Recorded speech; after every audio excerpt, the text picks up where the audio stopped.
Bismillahirrahmanirrahim. Di rumah Allah yang maha mulia ini, dalam keadaan sehat walafiat, dalam keadaan penuh keberkahan, dan insya Allah apa yang kita lakukan pada hari ini menjadi saksi kita di yaumil mahsyar, dan kita menjadi orang-orang yang selalu diberkahi oleh Allah. Salam dan salawat kita panjatkan bagi junjungan kita, baginda Nabi Muhammad sallallahu alaihi wasallam beserta keluarga dan para sahabatnya. Semoga kelak di yaumil mahsyar, ketika kita diperlihatkan oleh Allah apa yang telah kita lakukan selama hidup di dunia ini, kita mendapatkan syafaat dari baginda Nabi sehingga dimudahkan masuk dalam surganya Allah Subhanahu wa ta'ala. Alhamdulillah, pada pagi hari ini saya dipertemukan oleh majelis pengajian jamaah salat subuh Pondok Bambu Asri. Beberapa waktu yang lalu saya sempat di Masjid Babu Salam. Alhamdulillah Bapak Ibu dalam keadaan sehat walafiat. Saya menceritakan sedikit kisah dakwah saya di bidang kesehatan, Pak. Jadi namanya saya kajian kesehatan. 2007 pertama kali pulang dari Madinah, saya itu tausiah tentang bagaimana orang-orang di Mekah, di Madinah tiap hari makan daging kambing tapi nggak punya penyakit kolesterol. Betul, Pak? Mereka menggunakan hadis Rasulullah SAW, siapa yang makan daging kambing itu namanya orang-orang yang melunakkan hatinya. Mereka makan tiap hari, namun mereka tidak punya keluhan seperti kita. Kolesterol tinggi, kemudian habis makan pundak sakit, leher sakit, ya. Bahkan Bapak kalau ke Mekah, ke Madinah, rumah sakit besar-besar di sana, tapi pasiennya sedikit, betul. Hampir satu hari itu kalau saya di sana ngecek itu pasien nggak lebih dari 10, maksimal 15. Itu pun 15 hadirnya banyaknya adalah jamaah Indonesia yang umroh lalu sakit kelelahan. Tapi kalau orang asli Mekahnya, asli Madinahnya, itu barangkali cuma 3-4 orang. Lalu selama di sana saya bertanya kepada guru saya, Syekh, itu kenapa orang-orang di Mekah, di Madinah, mereka tiap hari makan daging kambing, tiap hari makan unta, tiap hari makan daging sapi, tapi fisiknya tidak mengalami sakit? Apa yang guru saya bilang? Mereka mengatakan bahwa dalam Al-Quran surat Yunus ayat 57 Allah menerangkan, hai orang-orang yang beriman, hai orang-orang, ya ayyuhan nas, depannya ya ayyuhan nas, telah datang kepadamu Al-Quran sebagai asyifa. Jadi surat Yunus ayat 57 Allah menerangkan bahwa Al-Quran itu ketika diturunkan menjadi asyifa terhadap penyakit yang ada di dadamu, di hati kita sebetulnya, dan petunjuk serta rahmat bagi orang-orang Islam. Pada waktu itu saya tidak tahu tuh maksudnya ayat itu apa. Ternyata Al-Quran ini ketika diturunkan ke muka bumi ini berlakunya adalah seluruh manusia, ya ayyuhan nas. Berarti Al-Quran itu adalah asyifa, penyembuh penyakit yang ada di hati kita. Jadi nomor satu di ilmu kedokteran, Penyakit kita itu 50% itu disebabkan oleh pikiran. Pikiran yang diawali dari hati. Nah itu ya. Kemudian saya lanjutkan, kenapa orang di Mekah, di Madinah, mereka makan daging kambing tiap hari, tapi mereka tidak mengalami penyakit kolesterol. Kata guru saya, siapa bilang kambing itu kena kolesterol? Sesungguhnya kolesterol itu disebabkan oleh pola makan yang salah. Coba lihat, kalau tadi imam kita mengatakan watini wa zaitun. Jadi orang di Mekah, di Madinah, kalau habis subuh mereka itu minum zaitun. Zaitun sebagai penawar penyakit kolesterol, tekanan darah tinggi, kemudian penyakit yang berhubungan dengan syaraf. Kemudian dia sore hari mereka makan buah tin.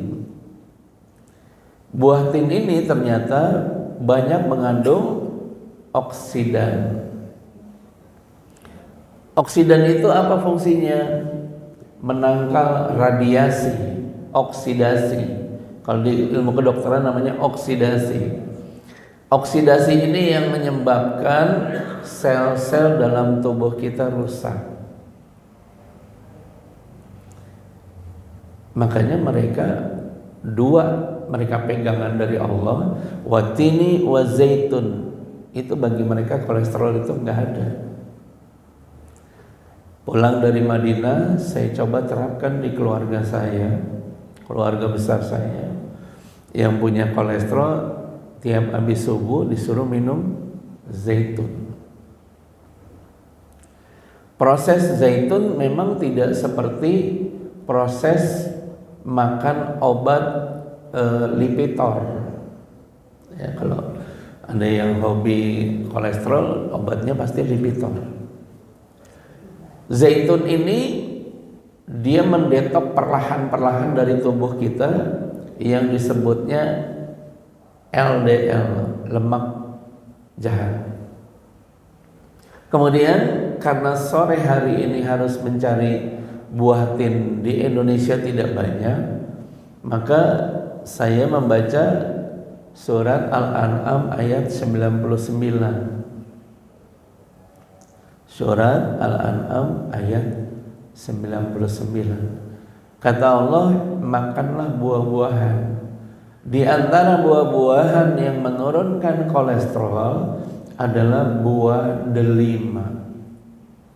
Ada gak di Indonesia? Banyak.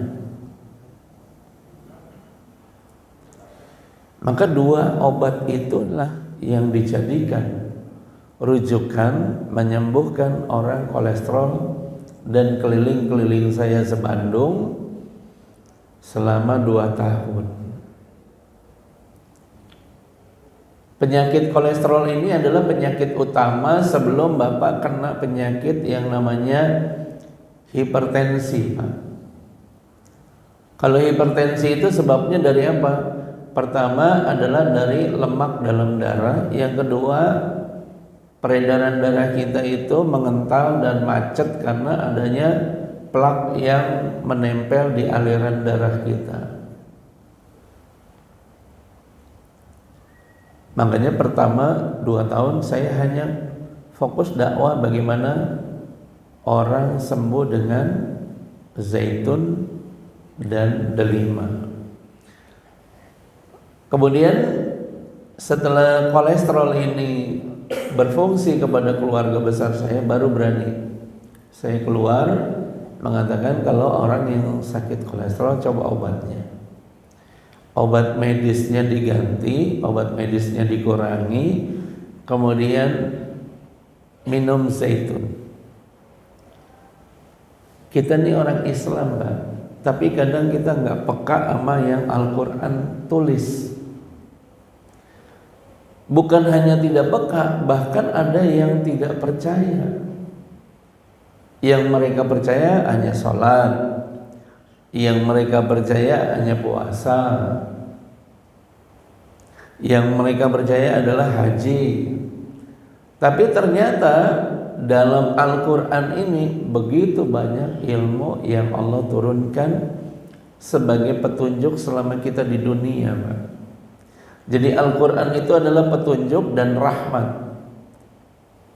Makanya kita kalau setiap habis sholat, bacaan kita diawali oleh Al-Fatihah, karena di situ ada kalimat ihdinas siratal mustaqim, siratal ladzina an'amta alaihim. Ya Allah, tunjuki jalan yang lurus, yaitu jalan yang Engkau beri nikmat. Meskipun kita udah sholat, kadang jalan kita kan salah. Karena ketika kita sholat, kita tidak megang Qur'annya. Kita hanya sholat, Qur'annya dibacanya seminggu sekali, 2 minggu sekali, atau kadang sebulan sekali. Setelah penyakit kolesterol, saya di tahun 2010-2011 mulai melancarkan dakwah Asyifa untuk Al-Quran adalah untuk penyakit hipertensi. Berapa banyak yang hadir di sini lulusan alumni amlodipin? Ya. Itu udah direkam banget di otak kita kalau minum amlodipin adalah obat untuk menurunkan hipertensi. Betul, Pak? Bahkan yang lebih parah lagi, bahwa kalau sehari tidak minum kita panik. Betul, Pak? Karena sudah direkam oleh kita dan sudah disampaikan oleh dokter bahwa kalau tidak minum Bapak dalam 1 hari maka terjadi lonjakan tensi. Maka di tahun 2012 eksperimen saya 1 tahun, Pak. Apakah dengan Al-Quran lebih hebat dari amlodipin tadi? Ternyata benar. Boleh bapak-bapak tes. Ada yang minum amlodipin pagi, betul? Jam 9 minum, baru besoknya lagi boleh minum. Jadi 1 hari 1 kali, betul, Pak? Apa yang dites? Bapak minum amlodipin, kemudian siang hari Bapak makan ikan asin dipedesin, sayur asam, ya, kemudian tambah sedikit yang namanya pakai gulai otak, ya, pakai gulai otak. Dijamin jam 2 siang, 1 jam setelah makan, tensi Bapak udah naik. Atau yang kedua, Pak, Bapak gak makan apa-apa, minum amlodipin, kemudian jam 11 atau jam 12 Bapak kesel hatinya karena matanya melihat sesuatu yang gak nyaman, kemudian hatinya kesel. Habis itu Bapak tes tensi, pasti naik, Pak. Nah, kalau sudah naik ini, solusinya bagaimana? Mau minum obat harus besok. Karena orang-orang yang minum obat amlodipin sehari 1 kali. Betul, Pak? Ada yang sakit hipertensi? Banyak. Baik.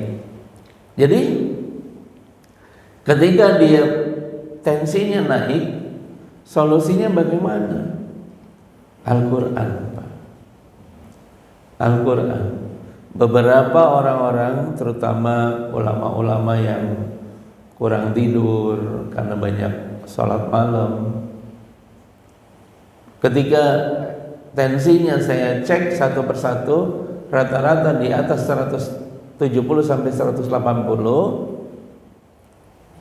coba turunkan dengan surat Ar-Rahman. Gampang kan? Ternyata setelah 1 tahun sampai sekarang sudah ribuan jemaah saya hanya mengandalkan surat Ar-Rahman, tensinya stabil aja. Ini real banget bahwa Allah tidak main-main untuk urusan kehidupan kita selama di dunia. Allah tidak hanya mengatakan Al-Quran adalah asyifa, tetapi asyifanya Allah berlangsung sampai kita mati. Saya membuktikan banyak pasien saya dokter. Pasien saya dokter. Dokternya itu praktek di rumah sakit besar di Kalimalang. Ketika lagi taklim begini, dia duduk di sebelah kanan saya. Apa yang setelah bubar? Dia bertanya, Ustaz, saya ini dokter. Oh iya,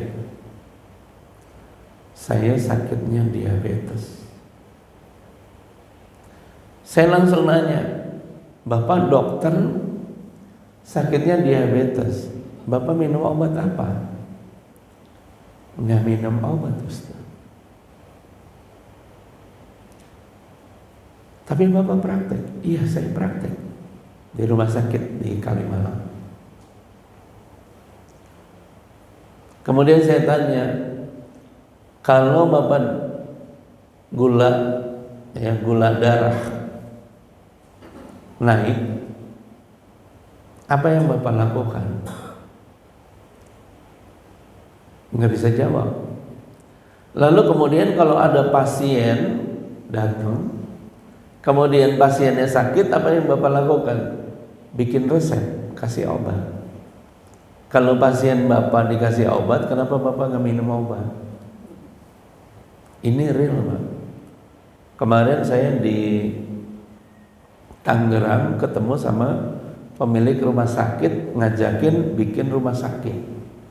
Saya bukan lulusan kedokteran, saya hanya lulusan dari ilmu yang guru saya ajarkan di Madinah.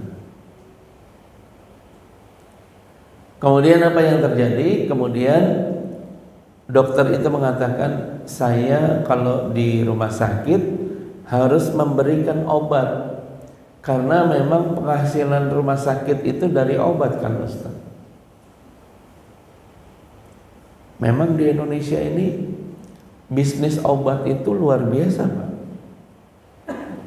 Saya di daerah Cilengsi ada jamaah, kebetulan dia bekerja di perusahaan obat. Di perusahaan obat itu dia bilang bahwa ada satu obat yang diproduksi mereka, harga satu obat itu harganya 375.000 satu obat. Dan itu mereka supply ke rumah sakit. Tapi ketika dia berada di rumah sakit, kemudian dia masuk ke ruang administrasi, obat tersebut ternyata sampai ke pasien yang berobat di rumah sakit itu harganya berapa, Pak? 5 juta. Gimana gak hebat rumah sakit? Saya balikan bahwa dokter tadi mengatakan seperti itu. Akhirnya apa? Saya terapi dengan Al-Quran dan kemudian dengan herbal. Kalau orang sakitnya punya penyakitnya gula, apa yang dilakukan? Kalau untuk menurunkan gula sekejap, obatnya metformin. Benar, Pak?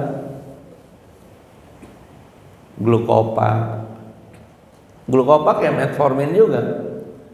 Metformin ngeluarin sendiri, namanya metformin. Memang ketika diminum dalam 1 jam gulanya akan pecah, kemudian akan normal lagi. Tapi yang dilakukan kita itu bertahun-tahun dan tidak sembuh, Pak. Bapak kalau lihat beberapa dokter sekarang udah banyak dokter-dokter yang mengakui Al-Quran adalah sebagai asyifa.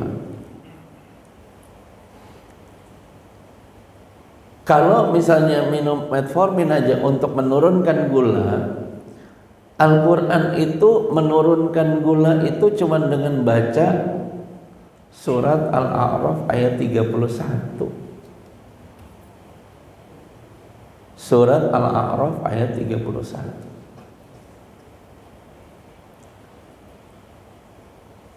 Itu dengan gampangnya Allah menurunkan itu. Surat Al-Baqarah ayat 168. Kemudian herbal penurunnya apa untuk gula? Kalau untuk sekejap langsung turun, Bapak habis makan di rumah makan Padang, gulai tunjang, kemudian makan kikil, makan cumi, untuk nurunkan sekejap itu nggak usah jauh-jauh, Pak. Di rumah ambil pare mentah, buang putihnya di tengah, diiris, masukin di gelas ini, di gelas masih air panas, masukin 2 cincin, 2 iris atau 3 iris pare itu, minum, Pak. Itu lebih cepat daripada metformin, lebih cepat, Pak.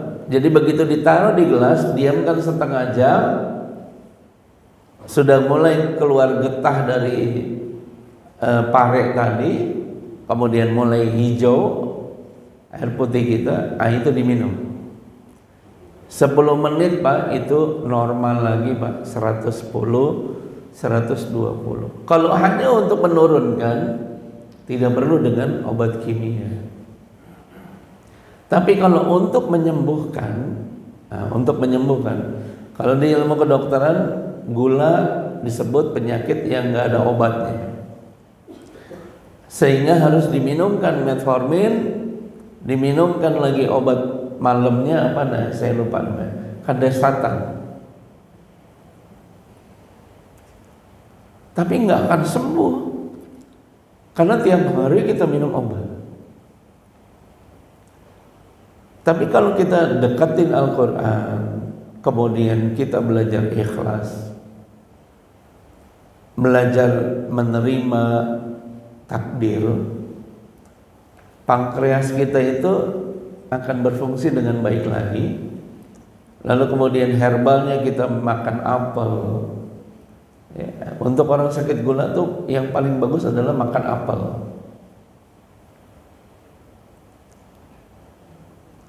Karena orang sakit gula ini penyakitnya, komplikasinya gini, kalau nggak ke jantung, kalau nggak ke asam urat, kalau nggak ke ginjal.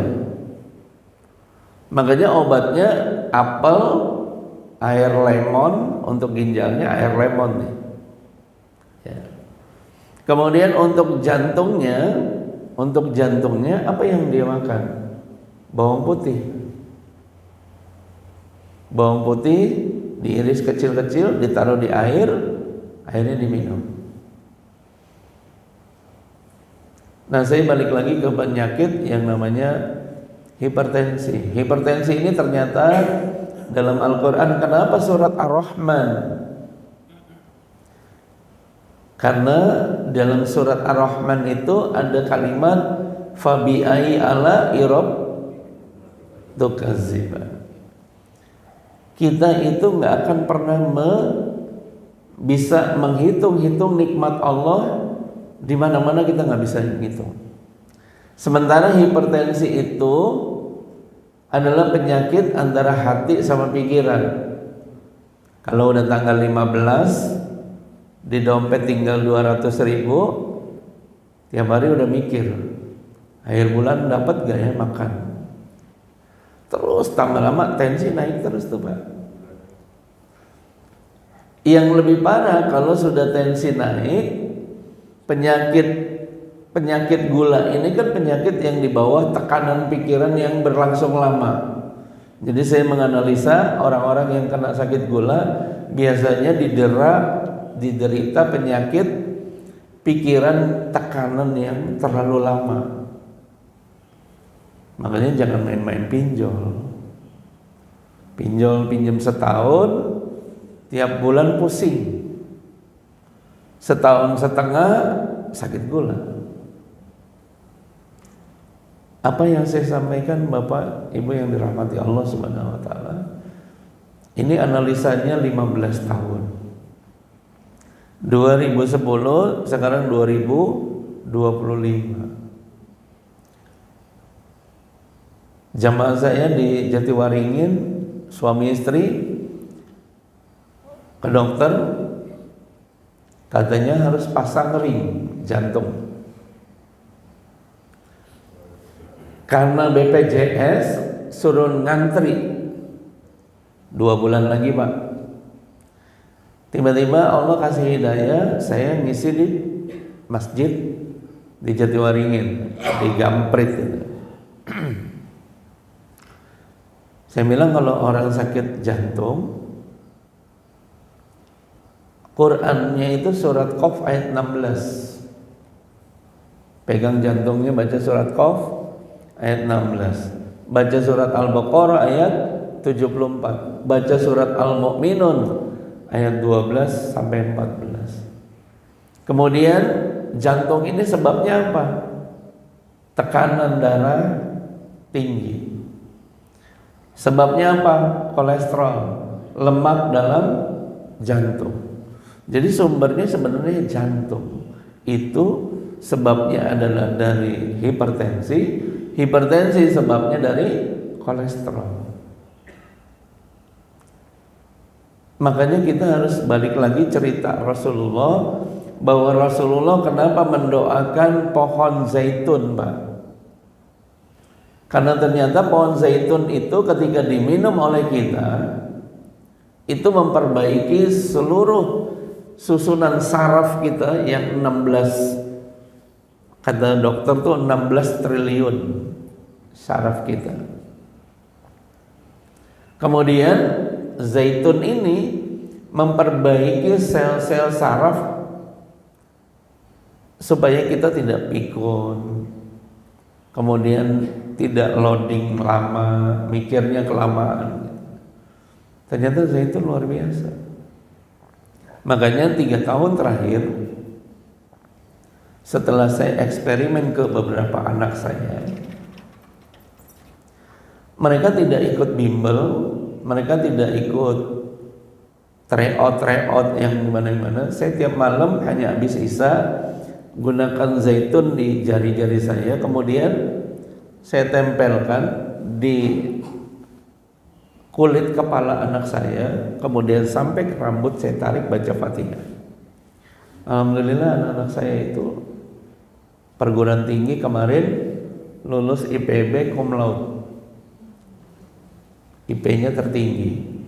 Dan saya nggak tahu maksudnya cum laude apa. Ternyata waktu di wisuda seragamnya beda dengan seragam yang lain, warnanya ungu. Itu katanya kalau IPK-nya lebih dari 3,6. Ini ajaran-ajaran Quran, Pak. Ajaran-ajaran Quran yang kalau kita susun satu persatu, ternyata benar bahwa Al-Quran itu adalah petunjuk dan rahmat bagi orang-orang Islam. Saya ke Singapura, Pak, menterapi orang-orang Chinese. Saya cobakan karena saya diundang sama komunitas Chinese di Singapura. Mereka ada yang punya penyakit kencing manis, diabetes. Kemudian ada yang penyakitnya liver. Saya datang ke sana, orang Singapura kan jarang yang Islam. Bagaimana cara saya masuknya? Karena mereka meyakini, ada salah satu jamaah saya di Singapura yang mengatakan coba terapi dengan Al-Quran. Ternyata mereka percaya Al-Quran. Mereka percaya Al-Quran walaupun mereka nggak mengimani. Tapi akhirnya saya jebak, Pak. Saya bilang follow me, terus dia ikut. Pertama saya bilang Astaghfirullahalazim, dia ngikut. 3 kali astagfirullahaladzim. Yang kedua, asyhadu an la ilaha illallah wa asyhadu anna Muhammadar, mereka ikut semua tuh Pak. Masuk dia. Baru yang terakhir Allahumma sholli ala sayyidina Muhammad wa ala ali sayyidina Muhammad, dia ngikutin juga. Baru saya baca. 4 hari saya di Singapura, yang luar biasanya Allah menyembuhkan Pak. Allah menyembuhkan. Di Australia demikian. Di Malaysia lebih parah lagi, pengusaha durian musangking. Lucunya pengusaha durian musangking ini istrinya kejatuhan pohon, batang pohonnya kena kepala. Sorenya langsung buta, nggak bisa ngeliat, gelap. Kemudian 3 bulan, jadi 3 bulan saya ke sana, 5 hari, 4 hari, 3 bulan berturut-turut saya diundang beliau ke sana. Alhamdulillah 3 bulan lebih sedikit udah bisa lihat lagi. Itu Quran. Kita ini cuman krisis keyakinan. Makanya saya mengatakan bahwa Quran luar biasa. Kalau diyakini tanpa ayat-ayat yang tadi saya sampaikan, dengan Al-Fatihah saja, saya keliling Jawa Timur kemarin, dicek oleh tim saya tensinya 180, 190. Kemudian ada ibu-ibu ustazahnya lagi, dicek gula darahnya, dicek di pakai mesin keluar darahnya, dicek gula darahnya 500. Kaget saya. Akhirnya baca Quran. Kita baca aja ayatnya Al-Fatihah. Kemudian baca surat untuk penyakit gula, baca penyakit hipertensi. Kurang lebih nggak lebih dari 15 menit. Si ustazah itu kita cek lagi. Apa yang terjadi? Turun menjadi 98 tanpa obat, tanpa metformin. Kurang apa hebatnya Quran kita? Jadi keliling-keliling saya ke tiap masjid, tiap subuh, kemudian ada kajian duha, ada majelis taklim, cuman mengatakan bahwa Quran itu paket lengkap selama kita hidup di dunia. Bapak Ibu kalau sakit, baca aja Quran, surat Al-Insan, ya, surat Al-Insan ayat 28. Itu Allah menerangkan, kalau kita sakit tulang-tulang nyeri sendi, maka aku akan menggantinya. Surat Al-Insan ayat 28. Cara menggantinya bagaimana? Ya ikhtiarnya. Pertama, Bapak ke pasar cari tukang susu kambing yang naik sepeda yang masih di botolan, minum itu. Supaya kaki yang terkena osteoporosis atau rematik dengan susu kambing murni, sel kita itu diisi lagi. Kalau hanya nyeri sedikit Pak, nyeri ngilu atau kalau bangun kaku gitu, batang serai dipotong, diiris kecil, kemudian ditaruh di gelas air panas, 1 jam minum. Kalau mau tambah bagus lagi, tambah setengah jahe, setengah jempol jahe diiris. Itu untuk penyakit-penyakit yang berhubungan dengan sendi. Diabetes, bagaimana gula kita stabil tiap hari.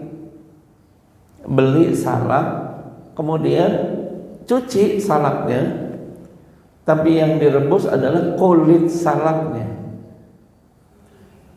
Jadi kulit salaknya, 2 kulit salak itu direbus. Dari 3 gelas kita taruh di panci, rebus sampai jadi setengah gelas. Diminum Pak pagi sore. Dijamin gulanya tuh stabil. Kalaupun makan enak paling cuma 100 170, 180, nggak pernah nyampe 200. Itu yang saya terapkan kepada dokter yang sakit hipertensi.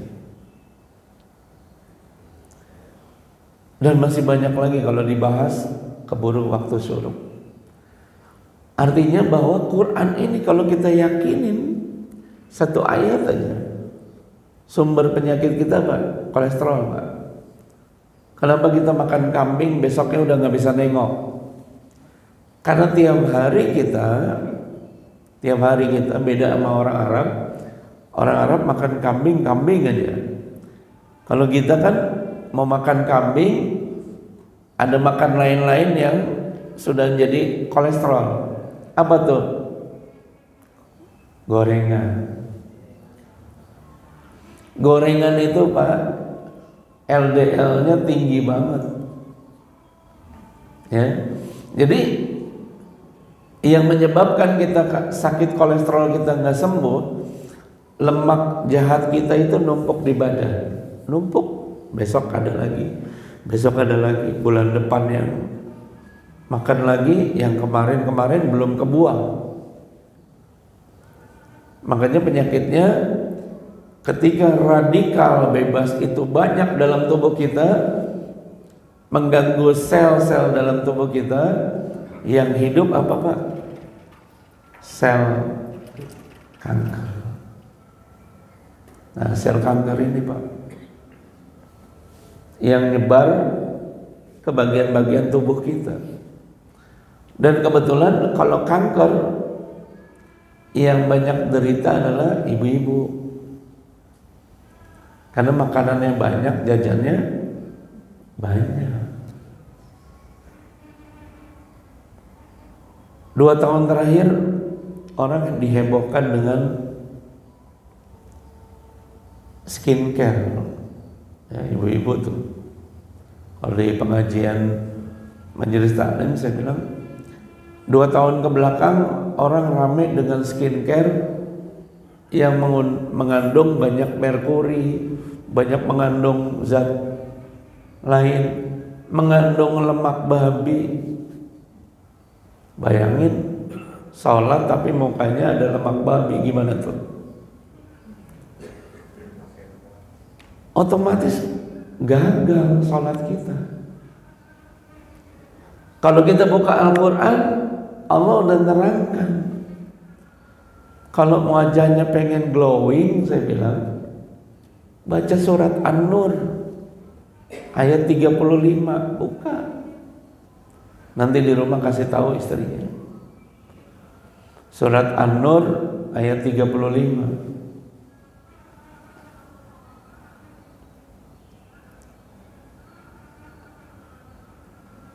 Allah menerangkan di situ bahwa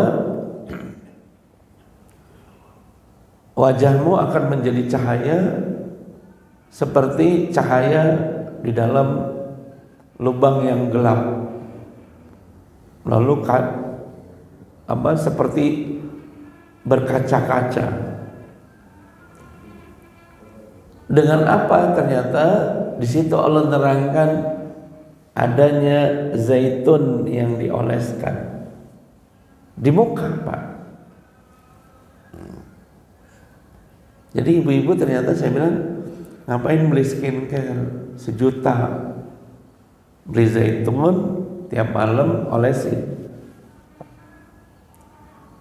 Alhamdulillah jamaah saya di Pondok Kelapa, di Cipinang Indah 2 bulan merasakan wajahnya nggak pakai skincare tapi pakai zaitun. Apa yang berubah? Seperti yang Rasulullah ajarkan, sel-sel matinya itu diganti oleh zaitun. Baik, barangkali dari apa yang saya sampaikan ada yang mau bertanya. 1, 2, oke Pak, silakan. Waalaikumsalam. Apakah yang disebutkan tadi, kolesterol, darah tinggi, gula, bisa disembuhkan dengan cara berolahraga, cara teratur? karena pengalaman saya, ibu saya stroke sampai 10 tahun dia lumpuh. Nenek saya stroke, kakak saya juga mulai ada gejala. Jadi saya punya keturunan darah tinggi dan kolesterol tinggi. Nah setelah itulah saya mempelajari, saya mengikuti yaitu senam Tai Chi yang untuk penyembuhan, bukan untuk yang bela diri, Tai Chi. Setelah itu saya mengaji seluruh yang keterangan Ustaz tadi. Saya setiap hari harus 2 juz membaca Al-Quran, baik itu pagi siang sore. Saya terapkan, alhamdulillah, dan saya nggak pernah minum obat sama sekali. Darah tinggi, kolesterol, cuma yang terjadi asam urat. Setelah asam urat, saya mengkonsumsinya bawang putih. Saya kukus bawang putih setiap pagi 3, sore 3, dan alhamdulillah asam urat normal semua. Sampai sekarang alhamdulillah saya tidak konsumsi obat sama sekali, tapi saya senam olahraga Tai Chi-nya itu terus seperti itu. Terima kasih. Baik, luar biasa nih ya. Jadi yang pertama tuh memang kalau ada genetik ya, kita sedikit saja makan reaksi karena dia cepat ya. Gula juga demikian kalau punya genetik seperti itu. Nah, apa yang Bapak bilang, bawang putih ya dikukus, dibakar sampai warna coklat, digeprek, dicampur air panas, diminum. Itu adalah cara yang paling hebat mendorong aliran darah yang jalannya pelan karena ada lemak dalam darah. Tuh bawang putih tuh sangat kencang. Kenapa di sini kita sering sakit kalau bangun terus kemudian sakit gitu sampai ke kepala belakang? Karena ternyata ketika kita tidur, aliran darah kita ini oksigennya nggak nyampe kepala, makanya terjadi stroke. Jadi perlu kita tahu bahwa orang stroke terjadinya antara jam 3 sampai jam 5 pagi. Allah dengan hebatnya menyuruh kita apa? Dalam surat Muzammil, bangun sholat supaya turun itu tuh tekanan darah. Ketika kita Allahu Akbar, kita sedang merendahkan diri kita kepada Allah, tensi kita pasti turun. Kemudian ada orang stroke-nya jam 8 malam, jam 9 malam. Itu sebabnya kenapa? Karena selama 1 hari dalam 12 jam tensinya itu udah tinggi. Nah itu terjadinya begitu. Kalau yang terjadi stroke jam 8, jam 9 malam, berarti selama 12 jam dari pagi hari sampai menjelang jam 7 malam itu tensinya udah di atas 180. Makanya tiba-tiba menekan, jantungnya kencang, pecah. Cara memperlihatkan stroke gimana sih? Bapak tiup balon, zaman kita kecil kan ada balon panjang. Kalau dia lancar, yang gede di sini. Tapi kalau kita ikat di tengah, ini aliran nggak nyampe sini, adanya di sini, meledak di sini. Makanya meledaknya di kepala. Kalau sudah meledak, maka itu yang sulit. Nah, Bapak tadi bilang olahraga, aliran darah, ya, aliran darah itu menjadi normal. Kenapa senamnya Tai Chi? Sebenarnya senam Tai Chi saya ketemu dan gurunya belajar juga tentang Islam di Surabaya, namanya senam Li Ten Kung, ya kan? Itu senam atau gerakan itu sebenarnya bukan gerakan yang spesial, tapi bagaimana gerakan itu mengikhlaskan diri kita dengan perlahan. Jadi kalau bapak-bapak banyak ikhlas, darah itu nggak mengental, Pak. Tuh, ya. Terus kemudian bawang putih, udah aman, Pak. Insya Allah jantung kita itu ketika memompa beredarnya lancar. Kenapa kita kena stroke? Karena banyak yang mampet nih di peredaran darah kita. Itu rumusnya. Terima kasih Pak, bagus. Silakan Pak. Iya. Waalaikumsalam warahmatullahi wabarakatuh.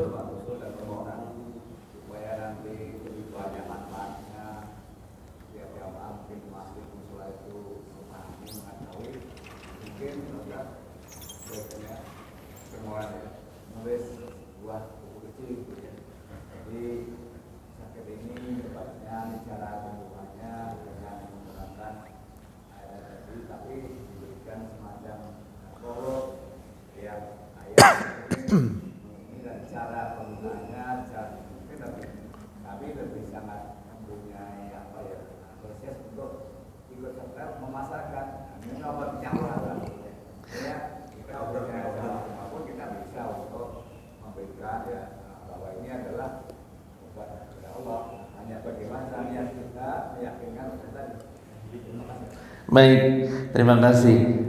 Dulu saya nggak pernah bikin buku kecil gini, Pak. Ini buku kecil. Setelah saya 1 tahun di 2022, banyak yang tanya, Ustaz, kadang pulang dari masjid kita lupa lagi ayatnya, fungsinya apa.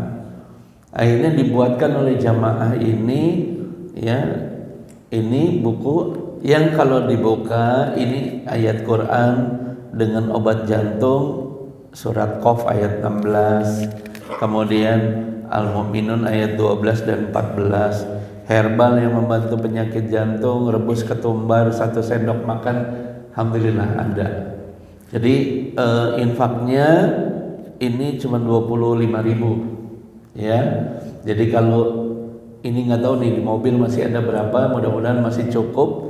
Tapi di sini sampai penyakit kanker sudah Allah sembuhkan lewat saya, karena saya beberapa kali diminta dokter kanker untuk menterapi orang kanker. Sampai saya datang ke rumah sakit Darmais pada waktu itu, karena ada orang sakit kanker serviks, itu luar biasa tuh. Kemudian di tahun 2022 saya menyembuhkan dengan surat Al-Baqarah, ya. Karena kanker ini kalau dibacakan surat Al-Baqarah itu kanker yang gigit-gigit di badan itu berhenti, Pak, katanya. Jadi surat Al-Baqarah itu dari Alif Lam Mim sampai la yukallifullahu nafsan illa wus'aha. Baca 1 hari, atau kalau bisa 1 hari full, baca lagi. Itu sel kanker itu katanya kedesak sampai nggak bisa berkutik. Nah, sel kanker ini hidupnya apa? Waktu malam, Pak. Makanya orang yang sakit kanker tuh malam nggak bisa tidur karena digigit-gigit dia. Maka saya tuh sedihnya luar biasa. Ada ibunya seorang pejabat besar di Jawa Barat, ibunya sakit kanker usus. Jadi kanker usus. Alhamdulillah itu 4 bulan hilang itu. Padahal dia sudah di kemo 3 kali dan harus kemo sampai 11 kali. Tapi saya bilang gak usah, Bu, coba aja dengan Al-Quran. Terus yang kedua, obat kanker itu untuk kanker yang muncul itu daun nangka, direbus daun nangka. Karena getahnya daun nangka ketika direbus, diminumkan, itu sel kanker otomatis mengecil. Kan sel kanker itu nyebar, ya. Penyakit kanker itu disebabkan oleh sel yang menyebar nih. Jadi dia mengecil. Nah, kemudian orang yang sakit kanker usahakan tinggalin makanan yang manis, karena makanan manis itu adalah sarapannya kanker. Mungkin itu yang bisa saya sampaikan. Insya Allah, mudah-mudahan kalau Allah berkenan, Allah mempertemukan kita lagi. Namun di akhir pertemuan ini, insya Allah kalau Bapak dari sekarang mengkonsumsi zaitun dan mengkonsumsi buah delima, maka penyakit awal kita, kolesterol kita akan stabil. Kita mau makan apa aja pasti kolesterol naik. Tapi kalau tidak ada sumbatan, yang bekas kolesterol bulan lalu, tahun lalu udah hilang, maka kolesterol yang ada itu selalu berganti karena tubuh kita juga butuh kolesterol. Ginjal butuh kolesterol. Kalau nggak ada repot nanti. Hanya yang jadi penyakit adalah makanan-makanan yang udah jadi sumbatan-sumbatan. Demikian yang bisa saya sampaikan. Barangkali kalau nanti selain buku ada zaitun saya dari zaitun Madinah, itu juga bisa dicobakan karena zaitun yang asli warnanya kuning. Kalau yang udah agak kehijauan itu udah perasan kedua ketiga. Ya, itu yang bisa saya sampaikan. Mohon maaf lahir batin. Assalamualaikum warahmatullahi wabarakatuh.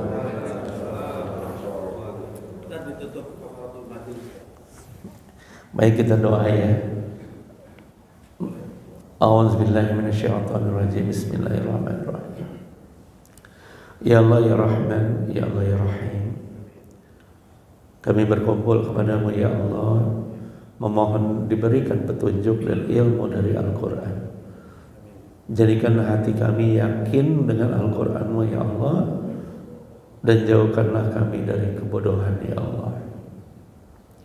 Allazina yaquluna rabbana inana amana faghfir lana dzunubana wa qina azabannar.